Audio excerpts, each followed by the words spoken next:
right, good morning, everybody. Thanks for hopping on this morning to our coreMEDIA and Atlona live stream. We are going to talk about Atlona, and yeah, we can do that.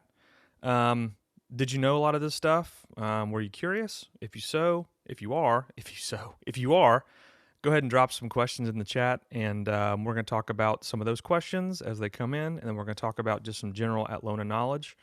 I'm going to go ahead and switch back here to the cameras here so we can introduce everybody on the call. So, hello, I'm Kevin Duthu. I'm with HW Pico, and then I'm not sure how it's parsing here, but to my left is Patrick Oates. Nope, it parsed different. To my left is Chris Adler, and then to my right is Patrick Oates. To the bottom left is Ed Dreher with HWP, and then underneath me is Scott Ettinger from Atlona, and next to him is Seth Powell from Atlona. So, hey guys, how you doing this morning? Good. How's it going? Man, Great. How are y'all? Can't complain. Living the dream, man. Just living the dream. Good morning. Washing hands, keeping clean. Yep, washing hands is extremely important during this time. But thank you guys for hopping on. I know there's a lot of webinars and a lot of streams and a lot of meetings, and it's just back to back to back to back to back hopping on. And we've been doing these for a while, and they've been going really well.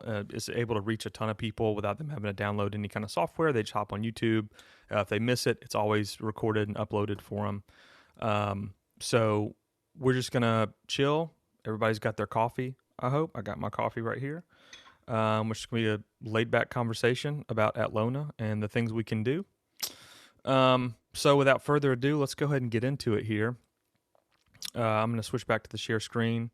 And so the first question we get a lot from our dealers and integrators and end users is, what is velocity? What can it be used for? What's the core infrastructure of it? So maybe we can just kind of give a brief 5-minute overview on what is velocity and how it can benefit you from the Atlona side. Sure. So how's it going, everybody? As Kevin said, I'm Seth Powell, sales engineering manager at Atlona. For a lot of these questions, I think we'll kind of start with the traditional sort of AV design approach to a lot of these things, right? So if you start thinking about the traditional AV approach to a control system, which is essentially, in a nutshell, what velocity is, it's a control system. The traditional approach would really be that you go into a room and you start looking around and you decide what all you want to control. Maybe you want to control a projector and a screen, a video switcher, some sort of audio, whether that's an outboard DSP or just a volume control from that switcher or on an amplifier or something along those lines. Maybe there's scheduling, maybe there's lighting control, et cetera, et cetera, et cetera. The list goes on, right? You decide what all you want to control, count up all of those things, and then you spec a control processor that can do those things. Then in that building, if you move down the hall one room and decide to do a control system in the second room, you're going to do follow the exact same steps, right? You're going to decide what all you want to control. You're going to spec a control processor that can do that. So, we get this term that sort of gets thrown around a lot, even though it's not I guess technically an official term, but room processors, right? Because these processors really are servicing a single room. And while that's okay for some scenarios, I would argue for smaller scenarios where you don't have lots and lots of rooms that you're servicing, from a management standpoint, clearly you're sinking a lot more hours and a lot more resources into managing these types of control systems. With velocity, our approach is more sort of decentralized. You have a single processor that can control many rooms. In our case, we have 3 physical processors: the VGW HW3, HW10, and HW20. And the last part of that name indicating how many rooms you can build out on that device. We also have software licensed versions of Velocity that will let you build up to 40 rooms in a single instance of Velocity. So, the point being that it services many rooms and not just a single room. Now, since everything lately has sort of converged over the network, that's the way we're controlling things, right? So this is not a processor that's got lots of RS-232 or lots of IR ports on it. It simply has an Ethernet port on it. Connects back to your switch, and then your switch sends control out over IP to all of your different devices. If you do need to control things via RS-232 or IR or relay or contact closure or any of those various methods, we can do that as well with adapters that we have. But sort of in a nutshell, that's Velocity, right? I will say one other thing about it, which is that it is not a programmable system, it's a configurable system. However, it does include things like custom UIs, customizable logic and system variables and things that allow us to build this system out in sort of a granular way without having to get deep into a programming language of sorts. The sort of the biggest value add there is that when you want to make additions to the system later, no one has to go in and relearn the code and re-understand like exactly how this thing has been configured or programmed. They can kind of dive right into it and get busy right away without having to spend lots of time understanding what was done previously. So real quick, I have a question about that. So Yep. as far as the no programming, so I guess that means you don't have to waste time on a lot of scripting or programming something into existence. So if you Sure. want to control something, you just add the Atlona widget, you put it on the network, and everything's pre-configured. Is that correct? Yeah, that's correct. So we have lots of device drivers. I think pretty much anybody that's listening would probably argue that third-party device drivers are pretty much the meat and potatoes of any control system. We started off with I don't know, probably a couple thousand device drivers that we got in a data dump from a third party. And then from there, every single day since this was released back in, I want to say maybe late 2017, we have a software team developing drivers sort of on an as needed basis, right? You can submit a driver request. Of course, we went in and sort of did a bit of a market analysis and built drivers for the essential things, right? And I think we're going to talk about this a little bit later, maybe, but DSPs and software teleconferencing integration and things of that nature. But yeah, you're absolutely correct. We have lots and lots of modules, thousands actually, where it's literally as simple as going in, dragging and dropping that module into the system, and then telling it where it's connected in the system. And from there, all of your control happens pretty much automatically. Yeah, the it saves so WYSIWYG much time. Yeah, the WYSIWYG configuration in it is very, very cool, very intuitive. It's easy to add devices, change what you want them to do, how they're going to respond, all of that kind of stuff. The whole GUI is laid out very well, and is my 6-year-old could probably navigate through most of those options. It's pretty cool. Yeah.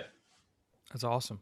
Okay, Yeah, cool. A real world scenario, Kevin. I just got a call last week. It's the one point of business we're seeing is universities and higher ed. And Oh yeah, just distance swapping learning. out but a simple projector swap. Going from XYZ brand to ABC brand requires a different driver set and usually a couple hours of writing code. You don't have to do that in Velocity. It's a drop down box. Figure out what model it is and loads it up.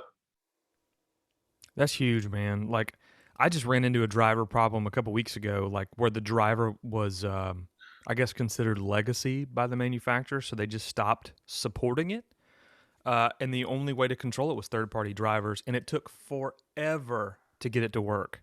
So, if I wish I would have had a drop down to make that thing work, but that's yeah, it's beside the point. But that's huge. So that's a great example.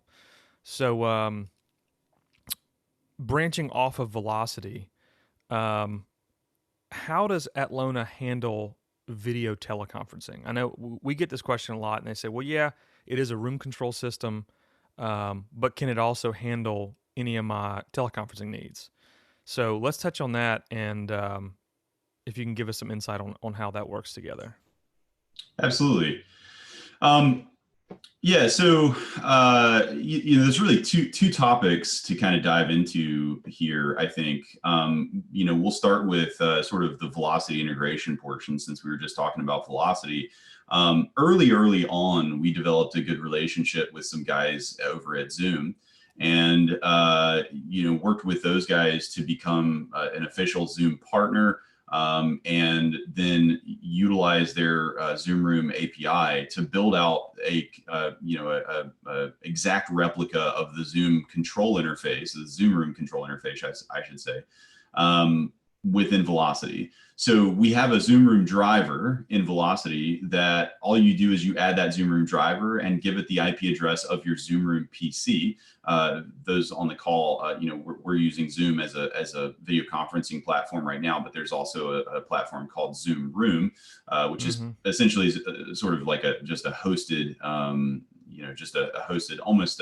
it's a soft codec conferencing solution, but it's used almost in a hard codecs conferencing way, in that you have a physical PC in the room that's running Zoom Room, and that's all that it's actually doing. Then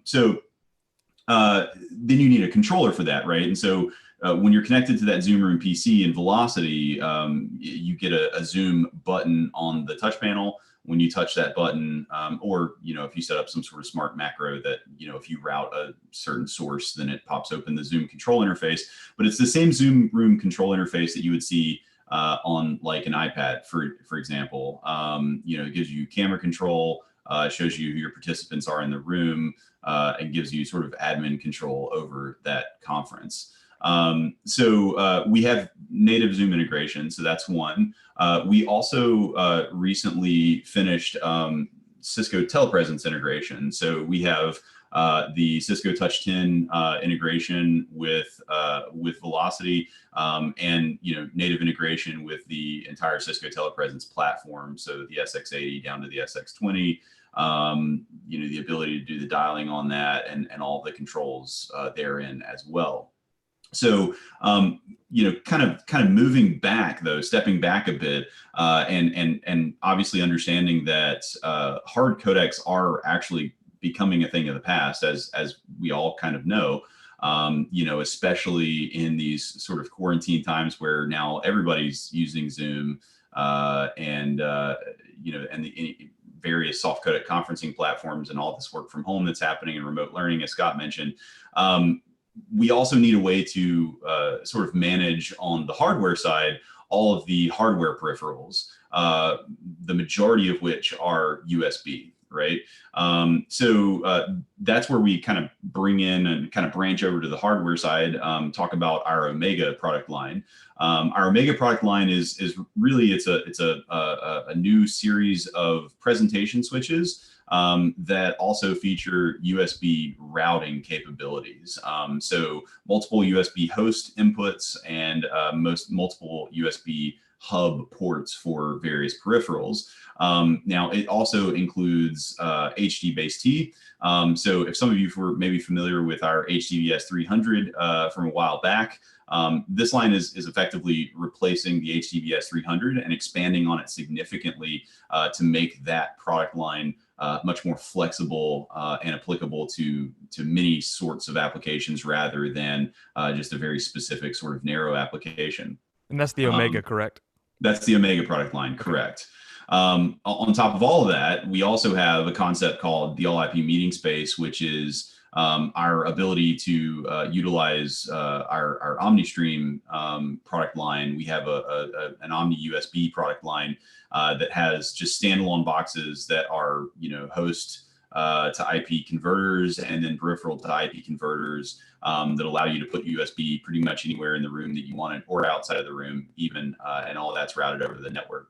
So, sort of to summarize, lots of hardware solutions that allow us to interface with the USB peripherals that we would need to interface with, whether those things are sort of in a room and sort of in a small little concise area, or whether or not they're expanded to many rooms or many different locations within that room. We have solutions for that, as well as the sort of control integration portion as well in our Zoom Room integration and our Cisco telepresence integration. Gotcha. Are there any like future expansion plans for that? I know that Microsoft Teams is picking up a lot of steam. People are using Google Hangouts. Like, what is the future for that? Is there something specifically right now that is on the roadmap that it will work with, or? Yeah. So obviously Teams is a huge one for us. That's actually one we've been working on for a while.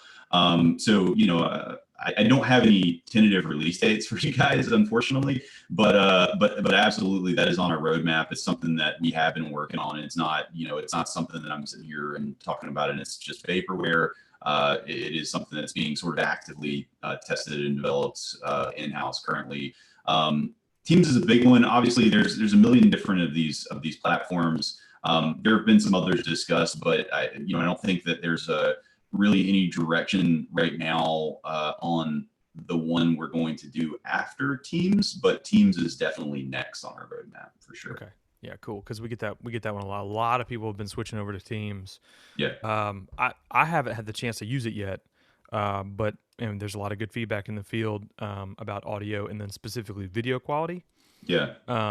So I'm excited to see how that project progresses. Yeah, it is worth noting that the hardware stuff that I was talking about is pretty agnostic in terms of the software platform that's running it, right? If you were to add an MS42, which is one of our Omega switchers, to a conferencing room, for example, a soft-coded conferencing room, the user could theoretically walk into that room and plug in USB-C and gain access to all the peripherals in the room, right? That could be some microphones feeding into a QSys core that's connected USB back to the MS42, and then it could also be a nice USB camera of some sort connected back to the MS42, and all those peripherals get routed back to the user's computer to then utilize whichever software platform they want, and that could be Teams. So that hardware integration exists today, and we actually utilize that very frequently. That's, I'd say, as of right now, at least, especially given what's been going on in the world, that's been 75% of the designs that I've been working on lately. But from a software integration standpoint on our control system, that's what's kind of on our roadmap for Teams. So I just wanted to sort of clarify a bit. Yeah, no, thanks for that. And I do have one question on that. As far as the integration, is it Windows only, Mac OS, iOS, Android? Does it work with kind of all of them, or is there any hurdles with that? Yeah, great question. So Velocity is a fully sort of web-hosted solution. So you have a hardware box, and that hardware box is serving up an HTML5 web page. That's the interface, and it's where you do all of your configuration, right? So there's no native software that has to run. Because of that, it's totally OS agnostic as well. So it doesn't care if you're what operating system you're utilizing, as long as you have an HTML5 compatible browser, it'll work just fine. Okay, cool. That's huge. We get that one a lot too. Yeah. And I know we talked about USB, but let's bring it back in the fold here. But how does Atlona integrate with USB from like the grander scheme of things? I know we said you can hop in, drop a USB-C in, you have access to everything, but ironically, people still like to share USB printers, and they like to share other USB peripherals like audio, digital, analog converters, and etc. So wrapping it back in, USB. What's the grander scale of things you can do with USB with Atlona? Yeah, so I guess I kind of jumped the gun on that one and talked about it a bit early, but realistically, there's kind of two Atlona USB solutions that we can discuss. One being Omega that we discussed pretty in depth. Now, Omega, the best way to sort of categorize these two things is that Omega is going to be an HD-based USB solution, right? With USB, the main thing is there's kind of two main things that we're trying to accomplish. One is going to be USB switching, our ability to route multiple peripheral devices that may potentially be in different locations. That's the big one. That's the one we get all the time is the Right. switching, because that, like, hubs don't switch. So Right. how do we Right. switch? Yeah. So it's switching the peripherals back to back to a specific host, and in sometimes multiple hosts. And then the second thing, as most of us know, USB is capable of about 10 to 15 feet before it just stops working. So then the second thing is going to be extending that USB signal, being able to utilize that signal. Even in a conference space where you have a display mounted on the wall and you have a conference table, generally speaking, even that is going to be too far away to drop a cable, either up across the ceiling, back down, or underneath the floor, underneath the table, back up. You're over 10 feet immediately. So USB switching and then USB extending. So with the MS42, I keep saying the MS42 because it's one of our bigger Omega products. We have an entire series of Omega products: wall plates, receivers, multiple presentation switchers of various sizes. But with the Omega line specifically, that is an HDBaseT product. So the way we're doing the extension is over HDBaseT, right? So all of your same sort of HDBaseT limitations apply.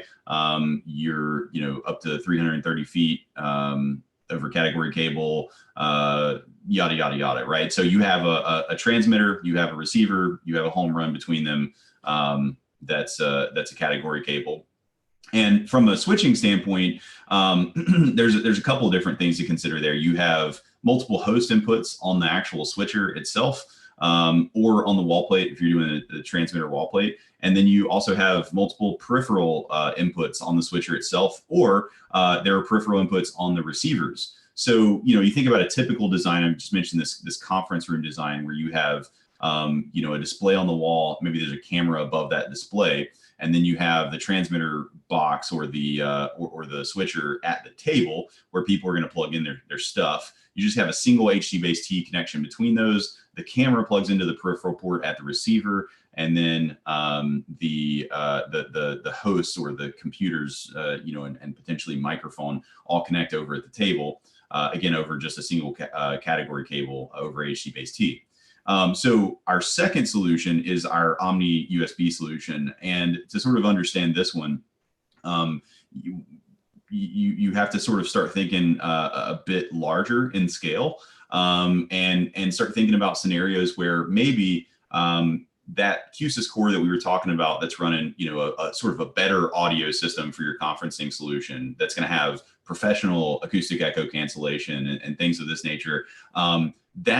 Let's say that QSYS core is sitting in a rack room down the hall, right? It's not physically in the room because you don't want to mount that under the table. Maybe there's not a rack in the room somewhere. It's down the hall in a rack room, right? Now we have to find a way to get the USB from that QSYS core that's enumerating as a speakerphone now back to the user's computer in the room. But we don't have any video gear down in the rack room, right? So with the Omega line, all of the USB gear, and with a lot of our competitors actually, all of the USB gear is tied physically to a box that has video wrapped into it, right? So a receiver box or a transmitter box or something, all of it's got HDMI wrapped into it.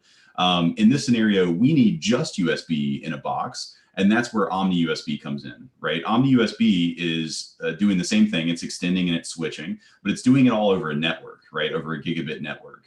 And these boxes are standalone. As I mentioned, there's a box that has a single host port, and then there's a box that has a 4-port USB hub for peripherals, right? You can connect up to 7 of the hub boxes to 1 of the host boxes. And then you can have as many of the host boxes as you want, switching between those hub boxes. Yeah, that's huge. So now in this scenario, scrapping the Omega solution, going into the OmniStream solution, we would be able to put a hub box in that rack room with that QSYS core to enumerate as a speakerphone and send that over the network back to the room. And now we don't have to worry as much about this 330-foot distance limitation, right? If we're going over that, we're either going over fiber between switches, or we're just connecting multiple hops over multiple switches. And that's fine. And we can do that. We can extend beyond 330 feet. And our ability to switch sort of grows larger and larger as well, because now, instead of being limited to the 2 or 3 host ports that we have on, like, say, for example, an MS42 Omega switcher, we can now add, feasibly as many of these Omni 311, that's the host box, as we want, and allow you to switch many, many, many host PCs. So. Okay, great. Yeah, so I get that one a lot all the time, just about switching between the hosts, because that can be really tricky. Like, I was going to ask Kevin real quick before we move off the USB. Yeah. I know that there's a lot of, both Omni and Omega USB out in the wild. I don't know if Seth or Scott could just give some, real world examples of where we've already seen it. You might not even realize it was an Atlona piece, but it's there. That's a great point. So, yeah.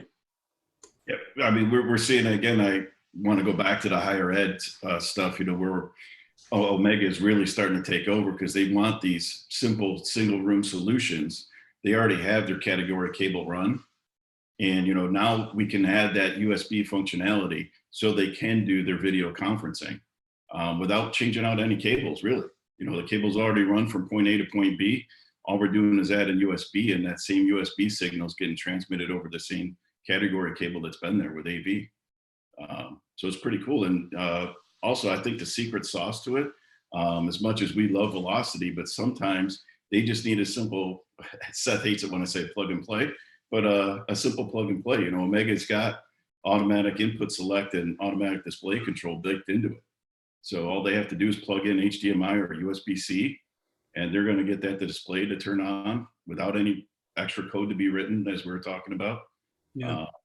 So it's as simple as they can do it on the retrofit solution without adding cables. That's huge, and then, back to USB switching. I can't tell you how many times, like, I've had either a video program or an audio program, or, just both running, and you connect a new USB device and then it won't see it until you reboot the program. So, being able to live switch like that and not having to worry about, oh, let me go reboot the room computer, let me go reboot this. It's just all kind of living cohesively. And it really does make it plug and play. You plug and you play, and it like, when you see it in action, it all just clicks and it makes sense. And it's such a godsend when it comes to managing USB peripherals. So no questions so far. We got about 20-something people watching. So hello to all you 20-something people. Hope you're enjoying it so far.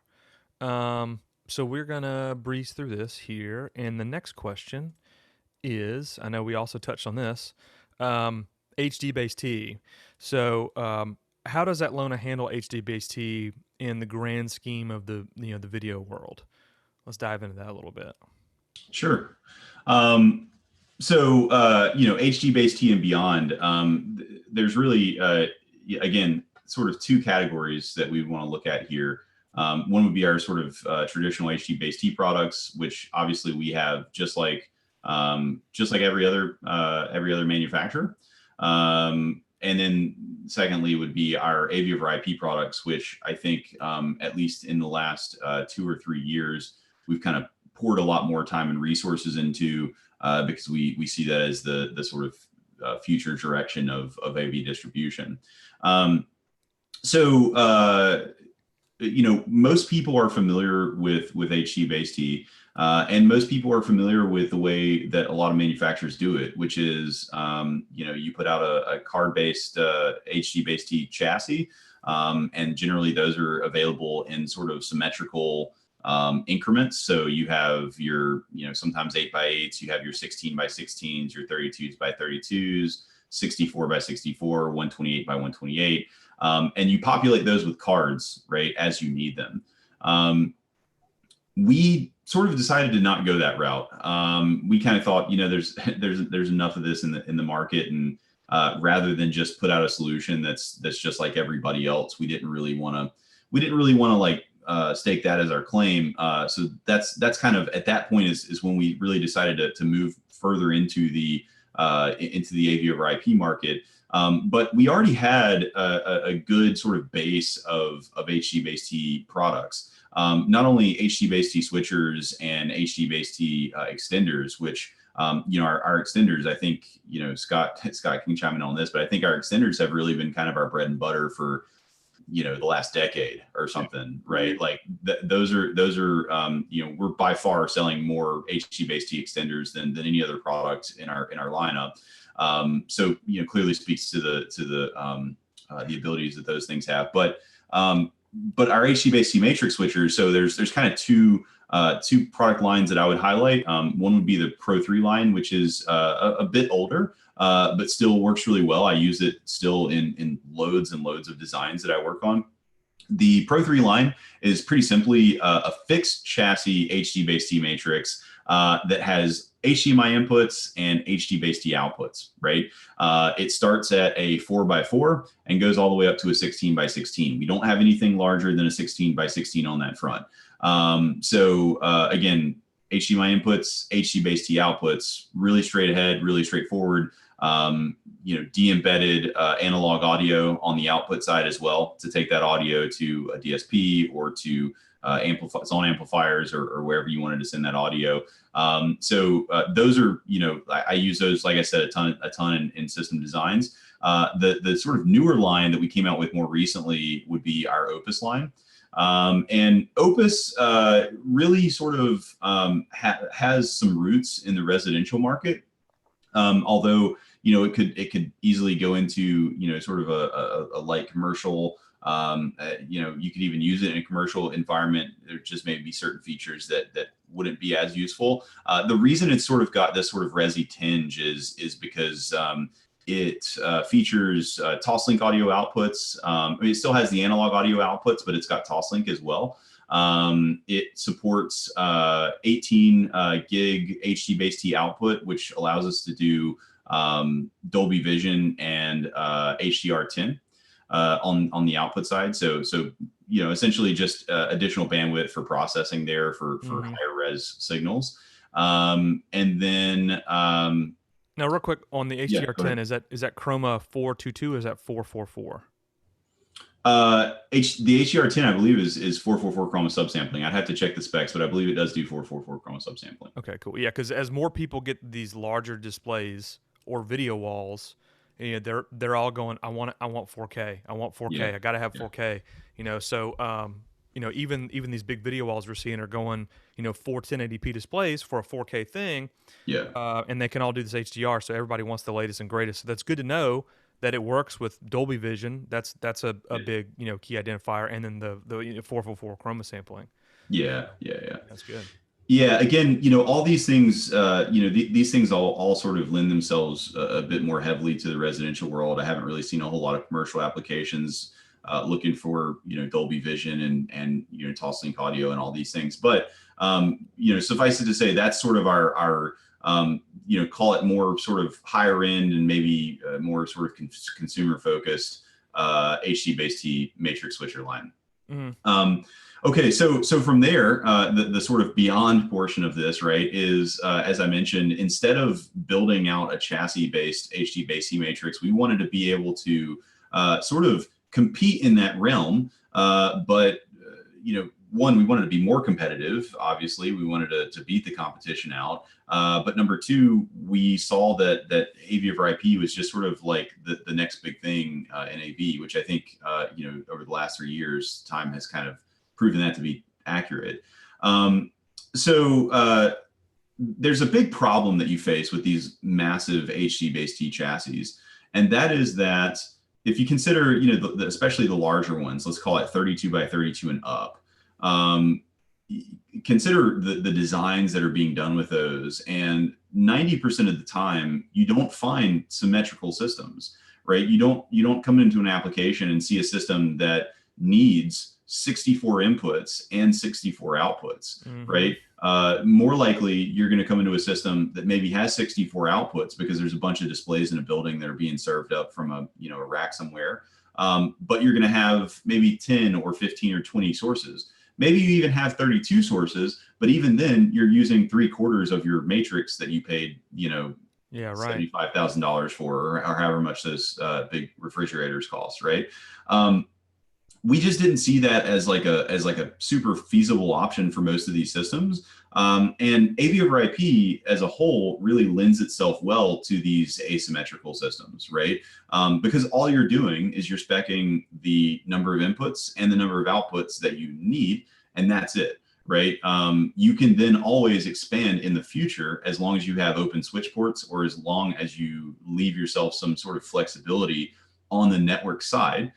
You can always expand on those systems, right? The example I always give is you have, even in a smaller system, you have maybe a 16 by 16 in an office somewhere, and you go in and you install it all. And then, 2 weeks later, the CEO calls and says, yeah, I decided that I wanted to put another display in my office. Yeah, right? that never happens, right? Yeah. And so, you now have this fully maxed out matrix switcher. And I mean, I can't tell you as a design engineer how many times I've seen this happen. And so what ends up happening is they're like, it's not an option 2 weeks into having installed this, $50,000 system. It's not an option to rip it out and replace it. What they do is they add a DA on the output side, right? So, and that's fine, right? Now you have signal to both of your displays, but now two of your displays are tied together, right? So when you switch to one of those displays, both of those displays see that content because it's DA'd. AV over IP provides us that flexibility that we need there, right? And it's not just that flexibility of being able to add devices as we need it. It's as I mentioned earlier, being able to put things wherever we want to put things, inputs and outputs all over the room or outside of the room, being able to matrix rooms together, right? We're working on a very large project right now that some people may have heard about, and I'm not going to mention who it is just yet, but a very large financial institution that is building a new headquarters. And these guys, it's a 26 floor building.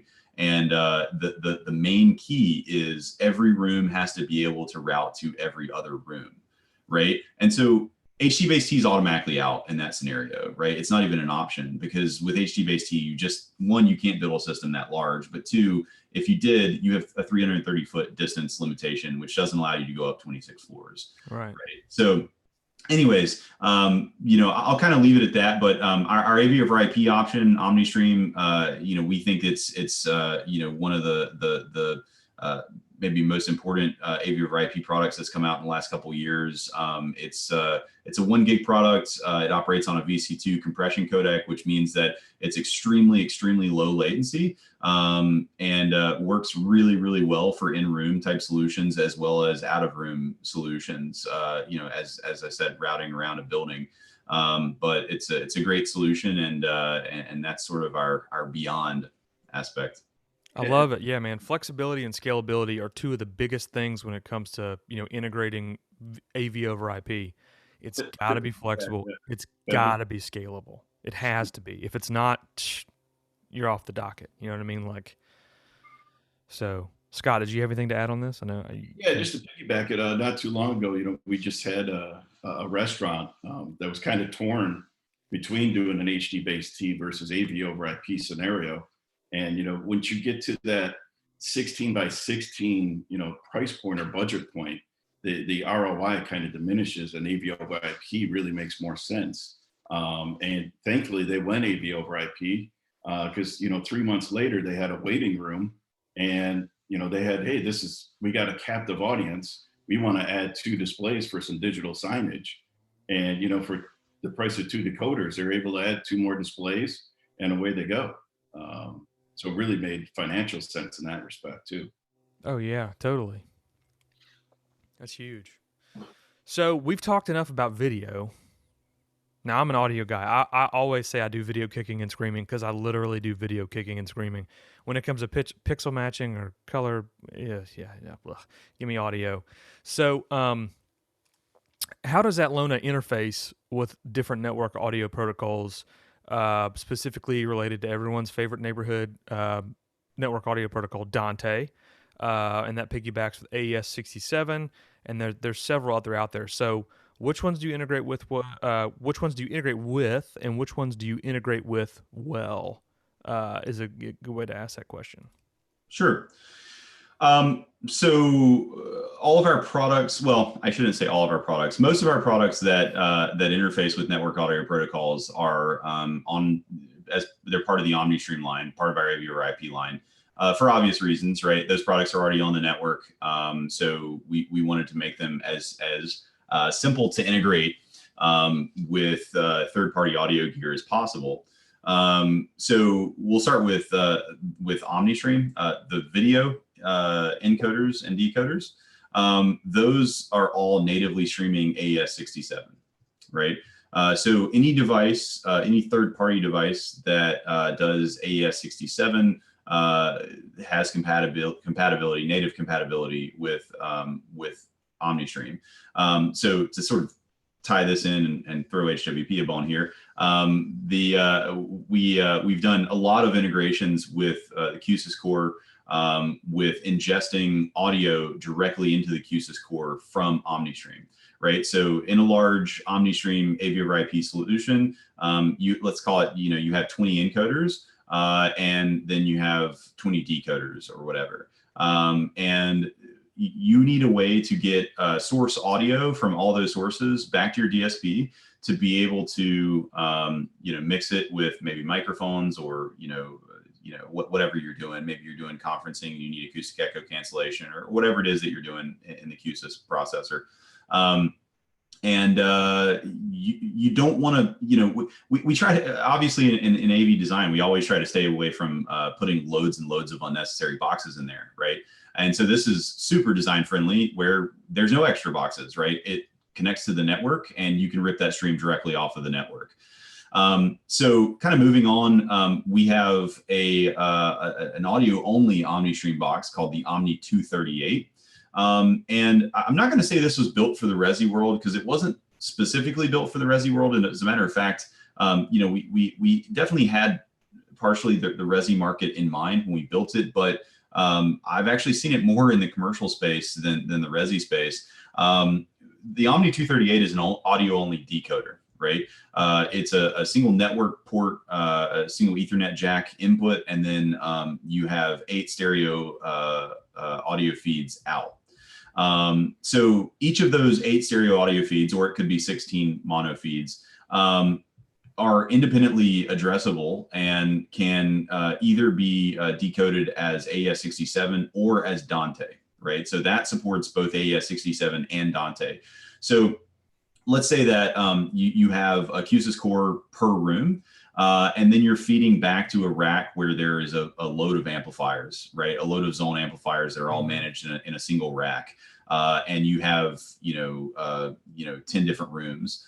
You put in 2 Omni 238s, and those 10 feeds can now be pulled from the QSYS core directly into our Omni 238. So going back to the original setup, you have the OmniStream encoders that are sending audio to the QSYS core, and then the QSYS core is sending an AES-67 or a Dante feed out to the Omni 238, which is then feeding into amplifiers with analog audio inputs, right?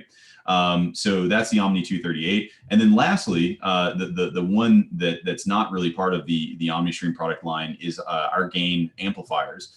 So we have 2 amplifiers in the gain series, the gain 60 and the gain 120. The gain 120 has an optional networked audio card.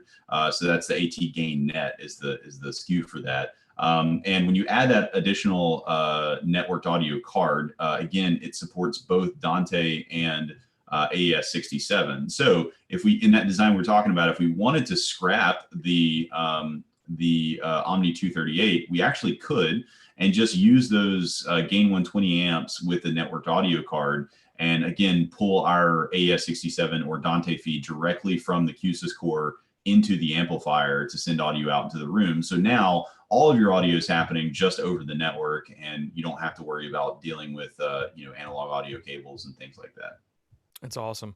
So I know you mentioned, some of these products were developed for the residential space and have transformed into the commercial space, and that couldn't be any more truer because a lot of these company owners or CEOs, they buy something cool from Best Buy, whether it's the ability to AirPlay something from their phone to the Apple TV, or they get Sonos devices for their house. And they're like, well, why can't I have all this awesome stuff I have in my living room, in my office, or the conference room? So a lot of this stuff has been bridging that gap And I mean, we're even seeing now, I think Sonos is directly playing with like Crestron now. Like they have their own API for Crestron. So a lot of this residential stuff, and I think more and more and more of it is going to find its way in the commercial space as we shift from like the traditional, everyone's got an office, everyone's, check out this big conference room to where now we're doing huddle rooms, big community workspaces. I think a lot of this stuff is really going to start. There's going to be less of a hard line. It's going to be a lot of blurred lines moving forward. Yeah, and I think a lot of that is also that with so many of the consumer devices that are out there, like Sonos and like Apple TVs, the residential business is shrinking a little bit, but for the most part, it's more of these residential guys, these residential integrators are coming over to the commercial world and doing business in the commercial side. And so a lot of that, as you said, is starting to sort of just merge. Mm-hmm. And we're seeing a lot more of that kind of combine. Those lines are getting blurred between commercial and residential. Yeah, more and more. We do have one question. I had posted this on the commercial AV subreddit, specifically relating to the HD base T. So we're going back one. HD base T with HD CP. Does it work? Is there anything they should steer clear from? Or is there any, hidden settings that you guys do that handle it well? Sure. Yeah, I mean, it's obviously a loaded question. It's a loaded topic that we could talk about for a while. Yeah, that's like a 2-hour conversation. Easy. Yeah. I mean, so there's kind of multiple directions this could take, right? So on the one hand, one thing I would say is most of our products feature a way to sort of a disable HTTP button. Now, it's worth noting that marking disable HTTP does not actually disable HTTP, as obviously that's sort of a legal gray area, if you will. And what it actually does is it unchecks the HTTP box in the EDID table going back to the source, right? So as part of your EDID table that's being fed back to your source, to tell your source, or to recommend to your source what kind of output to send to the system, there is an HTTP portion of that that tells your source device whether or not the stuff downstream is HTTP compliant.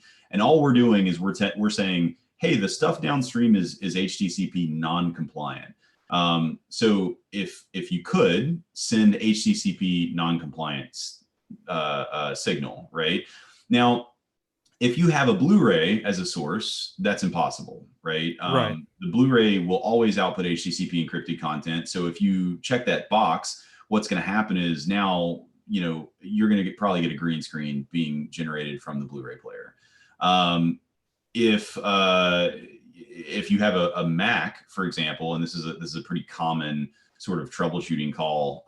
If you have a Mac and you're going into, for example, maybe a codec, a codec is not going to be HTTP compliant because it breaks copyright laws. And your Mac by default is going to be looking at the EDID table to see whether or not it should output HTTP encrypted content. And Macs specifically have the ability to output encrypted content or unencrypted content. It's not that, there's nothing inherently on your desktop that should be copyright protected necessarily, unless you're viewing a YouTube stream or Netflix or something like that. But inherently, there's nothing there that should be copyright protected, but it will output HTTP encrypted content if it's not told to do otherwise. So when we check that HTTP disable button, it tells the Mac, hey, the stuff downstream is not HTTP compliant, so don't output HTTP compliant content. And so what we see all the time is if they don't check that, the Mac will send the image to our switcher. Our switcher sees the signal just fine, but then our switcher sees that the codec that's downstream does not support HTTP encrypted content. So our switcher outputs a green screen. Or maybe your codec just sees digital snow, which is also common for HTTP issues. When you check that box, now all of a sudden you see a perfectly clear image. It's because the Mac stopped outputting HTTP at the source, right? So that's one thing. The other thing, and this is a big one, and this is related to both HTTP and EDID. And that's just the general handshaking process, right? And we all know that can always, it can be a pain for anybody, right? That's been one of the, I'd say if there's a top 3 pain points of digital AV, it's HTTP and EAD handshaking, right? What's that, Scott? It's supposed to be fist bumping, not handshaking. Yeah, good one. With HTTP and EAD handshaking, what can happen is that process can be messed up in a number of ways. It could just be a timing issue. It could just be that handshake doesn't happen when it's supposed to happen, or it just fails. It just flat out fails to make that handshake. And especially when we start getting into more complex AV systems, where you have multiple devices between the source and the display, that handshake becomes more and more complex. So one way that we deal with it, and actually a lot of manufacturers will deal with this, and they'll tell you to deal with this, is to put a scaling receiver in, right? When you add a scaling receiver downstream near the display, what happens is it maintains a sync with the display at all times, right? Even when you don't have an image, or even when you're in the middle of switching images, it maintains a sync to that display, so that handshake to the display doesn't have to happen over and over and over again. We're still handshaking upstream to make sure that the necessary signals get discussed and sourced, but we're not handshaking at the display, which is where a lot of the problems happen, right? So simply putting a scaling receiver downstream in front of the display, so the display always sees a signal presence, and so that sync doesn't have to break at the display, can significantly help that scenario. So that's another one. Got it. Yeah, because I know a lot of people will have their Mac connected and it works great, and they go to play something that they got on iTunes or Netflix, and it's just a black screen. Yeah, it's just HTTP. There's nothing you can do about it.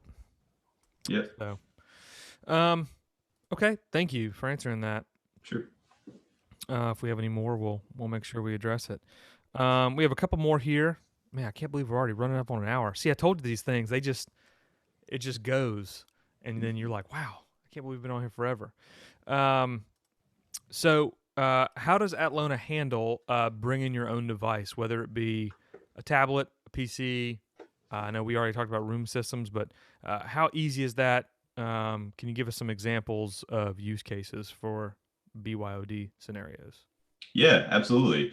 This is another one where from the very beginning on research and development, we sort of were thinking outside of the box on this one. More accurately, we were evaluating other competitors' products and trying to figure out, what are the end users actually looking for, right? What does the end user experience need to look like? And for a couple of years, especially right after OmniStream was released, I was on the road, kind of going all over the United States, demoing OmniStream to folks, and specifically going into a lot of high-end end users. Everything from colleges and universities all the way up the chain to like big consultants and financial consultants and banks and yada yada yada, big enterprise end users. And having discussions with these global AV leaders about what exactly do you want, right? What exactly do you want as the end user experience?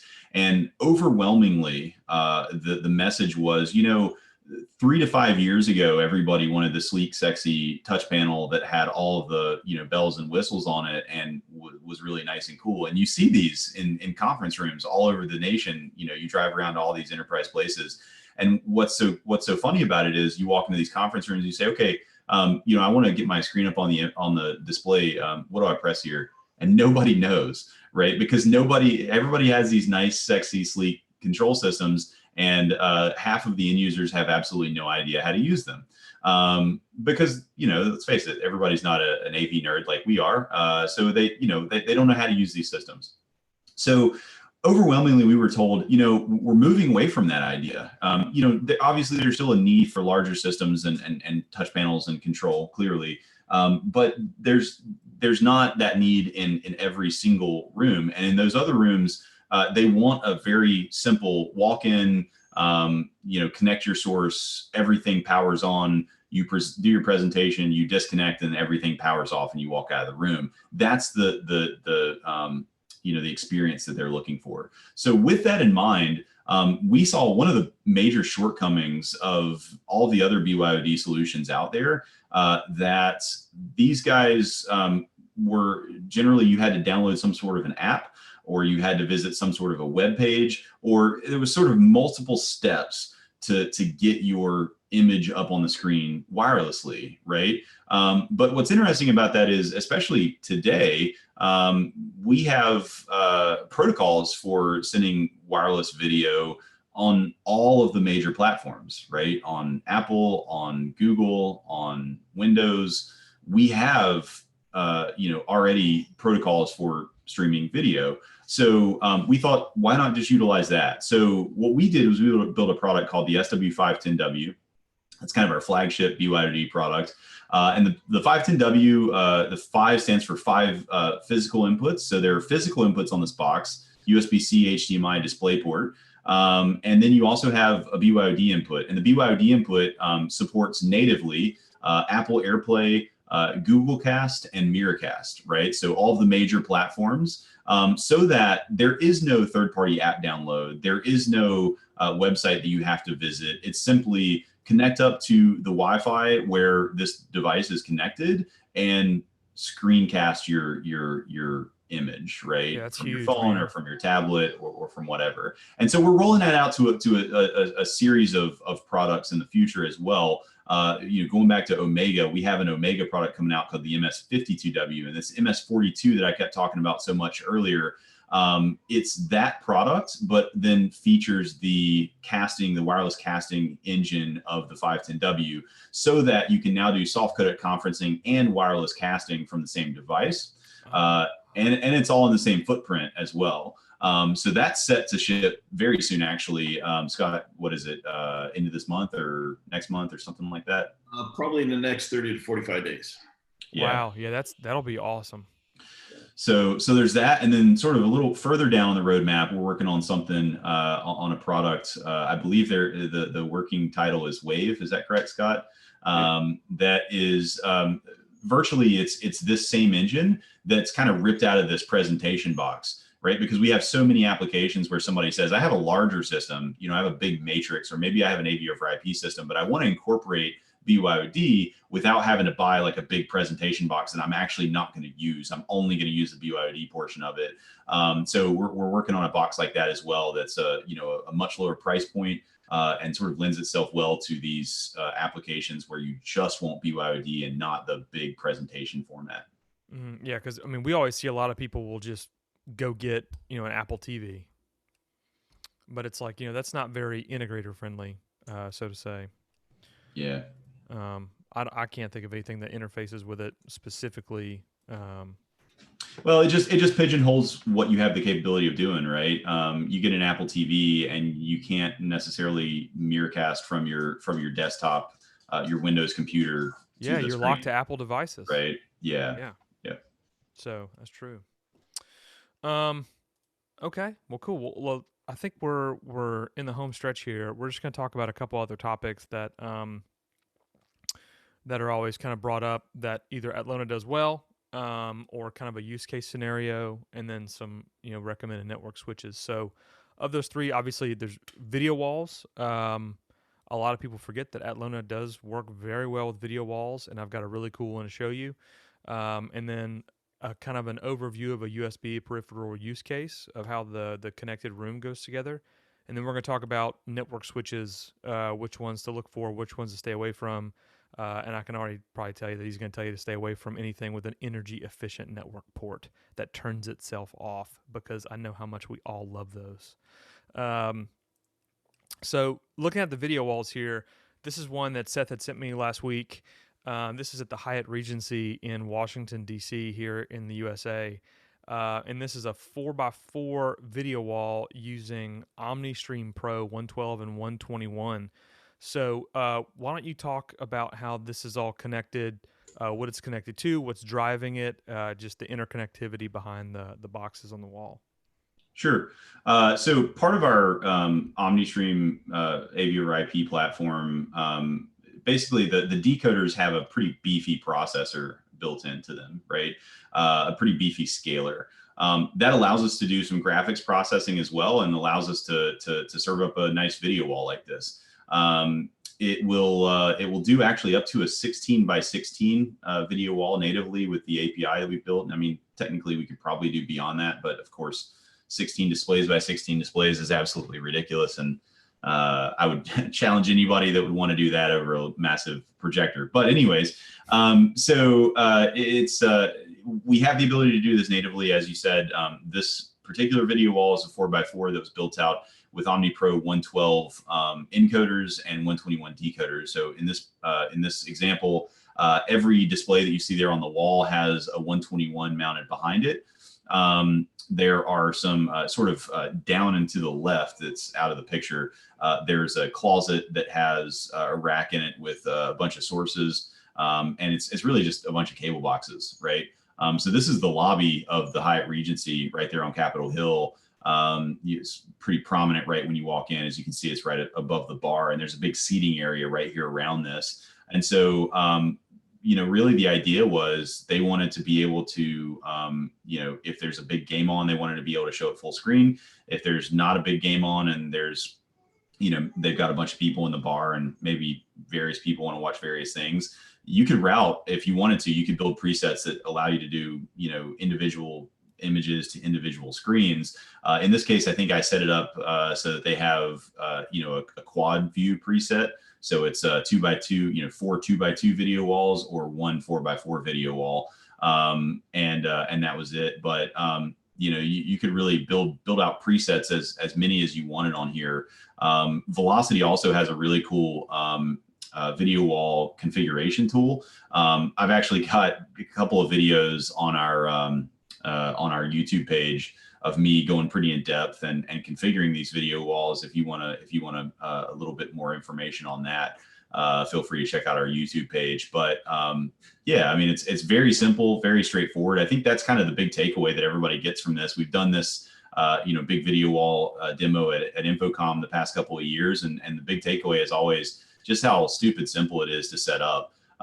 You can configure one of these things on the fly in minutes. It's just outrageously simple. It does feature full bezel compensation and everything. So yeah, that's great. Go ahead, Scott. Draw your attention to it's got the text on the screen there. The bezel compensation is just killer, Kevin. I mean, you don't see the seam on those two TVs where you have the text. It's pretty badass, if I could say so. Yeah, that's allowed. We can say that. I marked this stream as not made for kids, so there should be no kids watching anyway. Let it rip. Yeah, no kidding. So let's talk about the connected room. This is something, Seth, you sent to me today to put in here, and this is kind of how everything that we've been talking about flows together. Let me see if I can make this a little bit bigger. Let me move this here, move that there. There we go. So yeah, let's dive into this a little bit and kind of walk us through what this room would look like in the physical world, and then kind of like what the networking looks like behind it. Yeah, so this is actually the diagram pulled directly off of our website for our all IP meeting space concept. So if you go to any of the landing pages for the OmniStream USB gear that I was talking about earlier, the Omni 311 or the Omni 324, and then click on diagrams, you're going to see this image. So the idea is kind of twofold, right? One that I had talked about earlier, which is USB Anywhere, which he's highlighted here. And that basically means that these peripheral devices, right? In this case, you see one of the peripheral devices is the DSP that's connected into our Omni 324. So these microphones are just standard microphones that are connected, with just stereo audio or mono audio directly into the DSP, which is processing them. And the DSP is connected USB back to our Omni 324. It's enumerating as a speakerphone. And then the other peripheral is this camera, sort of in the middle on the right-hand side there, the HCBS cam. That's our camera that we make, by the way. And it's connected to the Omni 324 as well. And then if you look back towards the laptop at the top there, the Omni 311, that's the host box that's basically tying all this back into the laptop via USB. So, the beautiful thing about this and the USB Anywhere concept is basically that, as I mentioned before, this DSP doesn't have to be in the room. Sorry, guys, my dog's barking. This DSP doesn't have to be in the room. This DSP could be down the hall in a rack. The DSP could be in the room, but it could just be featured somewhere where there's not actually video gear, right? And this is what I think gives us a bit of a leg up on the competition. So many of our competitors have in their AV over IP products or in their HD-based products, like in our HD-based product, where USB is physically in the same box as the video gear, right? And in that scenario, if this DSP is not directly underneath your table, which is where your laptop's going to plug in, and I'm assuming most of us aren't going to put the full rack width DSP under the table somewhere. We're going to put it in a rack, right? This thing is not going to be near where the video stuff's at, right? So we need a way to get USB back to where the video is, even when it's in a remote location, right? So that's kind of the USB Anywhere concept. So the other sort of benefit to this system, as you can see, is it's simply just everything connected to the LAN, right? And that's sort of what we've been working towards this whole time, is this all IP meeting space concept, right? We have OmniStream, which is all over the network. So the two OmniStream boxes, the 111, which is the encoder, and the 121, which is the decoder, connected to the LAN. You have the VGW250, and that actually needs to be updated. That's the older control processor. Now would be the VGW HW3, most likely. Is connected to the LAN. All of our control happens over the LAN, as we talked in the very beginning. Our Gain 120 net, so that's the 120 with the net card in it, the networked audio card that we talked about. That's going to be connected to your network and then sending audio to your speakers. Your touch panel, the VTP 550, that's our 5.5-inch touch panel. That's connected to the network. The DSP is connected to the network, and all the USB peripherals are connected to the network. So simply everything here is connected to a network switch, and it all talks. Now, if you look at this particular application, clearly this is a single laptop and a single display. Clearly, there are easier ways to design this particular system, right? But the sort of the money here is when you start to expand this larger and larger and larger, right? Maybe you want to add multiple cameras, right? Maybe you want to add, you want to utilize a DSP to function for multiple rooms. And again, that DSP is going to be down the hall in a rack room somewhere. Maybe you just want the ability to matrix all of your rooms together from a video and audio standpoint, which you have the ability to do with OmniStream, right? That's where the all IP meeting space concept starts to get really potent and starts to make a lot more sense. As we talked about earlier, the sort of main drive and the main value add of OmniStream in general is going to be its flexibility and scalability. And that's no different here, right? The flexibility and the scalability that this OmniStream solution provides is really second to none. So true. Okay, cool. And we'll make sure to drop these links down in the description. So if anybody's watching this after the fact, if you want to grab these images, or I'll put a link to the Atlona website where you can get all this information. So next hot topic, network switches. This comes up all the time. Let me move the network logo to the middle. There we go, because I keep forgetting the Zoom puts the video in the top right. There's a lot of network switches out there. In your experience, which ones work best, which ones to stay away from? Let's touch on that just for a smidge. Yeah, so the reason Kevin included this OmniStream certified switches picture in here is because we do actually, we kind of knew, or we kind of identified early on that with AV over IP, when we first came to market, it was pretty early on, about 3 years ago. And one of the biggest challenges overall in terms of AV over IP adoption was simply that AV guys aren't IT guys and IT guys aren't AV guys, right? So the AV guys were having a hard time understanding what switches they needed to spec, how they needed to configure those switches, what they needed to be thinking about. So we developed kind of two key guides right off the bat. One is this OmniStream certified switches guide, which all that is it's a guide that features a long list of switches that we have brought in-house, tested and vetted for OmniStream specifically, and that we sort of guarantee this switch will work for an OmniStream network. And then on top of that, we sort of go a step further and we develop a network configuration file for that particular switch. And in this certified switch guide, there are box links for each one of those certified switch configurations. So if you're, and this is, I should clarify, this is for if you are building an OmniStream system that stays in the bounds of a single switch. Right? If you are outside the bounds of a single switch, and that's very doable, by the way, many systems that we have out there are already installed and working today that are on, multi-million-dollar Cisco networks that are many switches big, right? So very doable. But when you move outside of the scope of a single switch, every configuration becomes customized because it really depends on what all is going to ride on that network. A lot of times, the network cost. The cost of the switches alone will sort of force will sort of force an end user to basically allow the AV over IP traffic to ride alongside all of the other traffic on the network just on a separate VLAN, in which case, you're not going to use our certified switch configurations because they're not configured for that, right? It has to be customized. So I just want to make that clarification that these switch configuration files are for single switch OmniStream systems. So beyond that, we're constantly still certifying network switches, right? We have network switches on here from, we started with Cisco for obvious reasons, from Cisco to Netgear to Ubiquity to Arachnus to Luxel to PackEdge to Ruckus. Loads and loads of switch manufacturers that we have brought in-house, that we have tested, that we have vetted. And that is it's a significant testing and vetting process, right? It's like a two week lead time on a switch configuration. So, we don't take it lightly. We really beat these things up and make sure that they're going to withstand the amount of traffic that OmniStream is going to feed out onto them.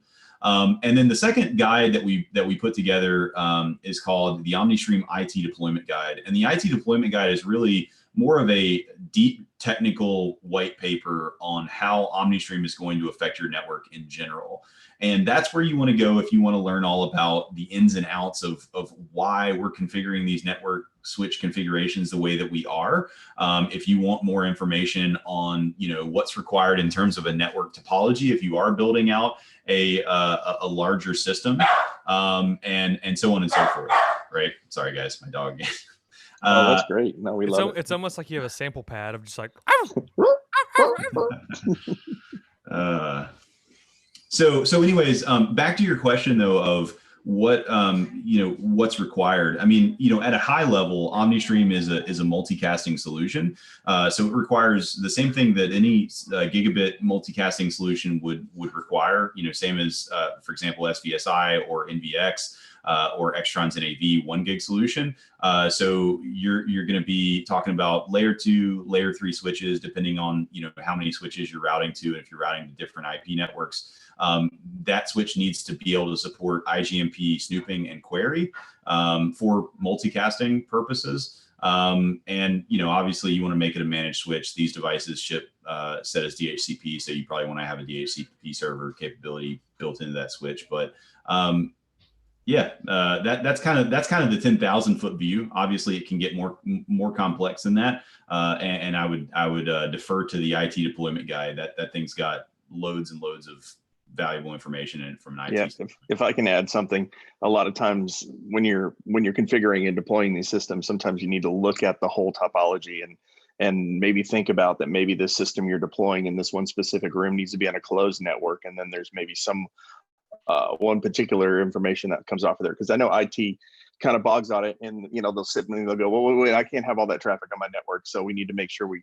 limit this down, like especially with all that multicast information that can sometimes cripple a network. I know Crestron has issues with multicast, so there are issues with that. So it's just something when you're designing these systems to make sure you just kind of think about how it's going to interface with. Does it need to talk to this next room? Does it need to talk to the area wide network? That kind of thing. Maybe it's just a closed network that you need to do. But those documents are great for finding the right switch and seeing if a switch is qualified. Obviously, if a switch does correct me if I'm wrong, Seth, but if a switch like loses its qualification, it gets pulled off that list. It's a living document, right? That's absolutely right. As Yeah. a matter of fact, not to call anybody out, we actually have pulled Luxel off of that list a couple of times due to their sort of inability to handle our MDNS queries. So yeah, I mean, but That happens.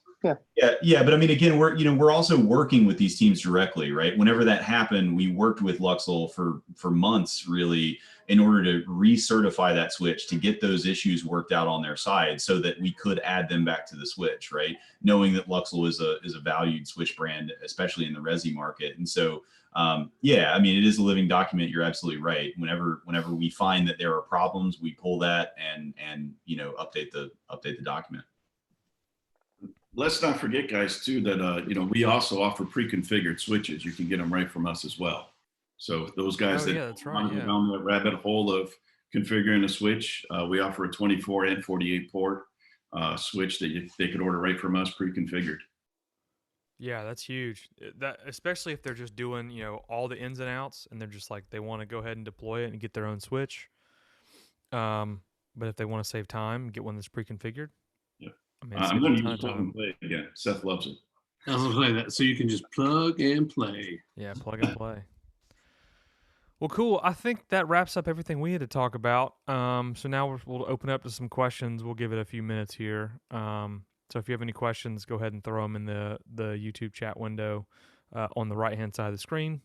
If you're watching in full screen, you're going to need to shrink it down so you can see the chat window. But yeah, I just wanted to say thank you again to Seth and Scott for hopping on here and giving us your morning and just talking about all the great things at Atlona. So yeah, thank y'all. Our pleasure, man. Thanks for having us. Yeah, Seth, your guys' faces. And Seth, I would say, Mr. Rhodes, I do hope you get your Batman mask back. That was awesome. But I was gonna say, Seth, you know a lot about Atlona, so thank you. Super smart. Thanks. So you're a great resource to have. I'm glad we have you in our camp because, when it comes to deploying some of these bigger things, it's really good to be able to have somebody that we can reach out to and just say, hey man, can you help us out with this? And you've always been Johnny on the spot, and you've always gotten us the right answer, and you always, you don't BS. You're like, dope, don't do that.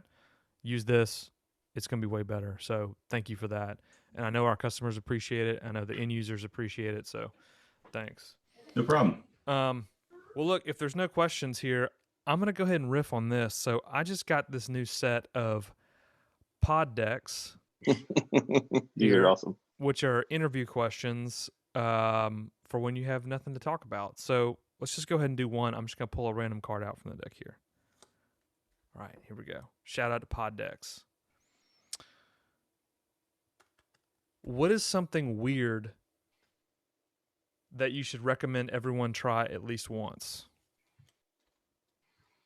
This is tough. What is something weird? What is something weird that you would recommend someone that everyone tries once? I'm on it.